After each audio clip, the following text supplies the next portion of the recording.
傾新生系列細說雙學。據我所知咧，就你哋開頭嚟講咧，就得2隻產品嘅啫。咁但係發展到今天咧，已經有你個系列係好多產品㗎。係啊。咁你可唔可以講講其中嗰個發展嗰個過程係點樣？我哋最初只係發現係有靈芝，所以我哋第一隻產品係5色靈芝。咁跟住落去咧，我哋就發展咗一系列嘅含有靈芝嘅產品。嗱，好似譬如我哋第2隻產品咧就係維生烏絲素，咁呢一個咧就係補頭髮嘅產品。咁跟住落嚟咧，我哋都利用咗好多唔同嘅專家啦，咁啊不停咁研發，主要針對咧就係有一啲問題係西醫係冇辦法解決嘅，佢有啲人唔係病，有啲咧係一啲問題，咁我哋咧就可以利用到中藥咧去解決到，咁所以咧就越嚟越多啦。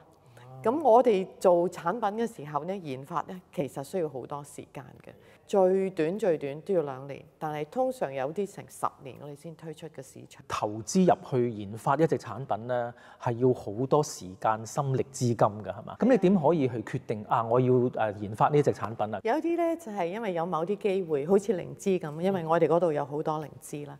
咁有一啲咧係我哋特登去研發嘅，咁我哋咧就發覺咧，即係喺西藥方面可能有少少不足，有一啲咧好似譬如話耳仔，咁我哋就通過個中藥嗰個理論就諗咯，又同嗰啲中醫嘅醫師啊各樣咧，大家研究咯，即係邊一啲咁嘅方咧可以幫到呢啲病人，咁然後就去試咯。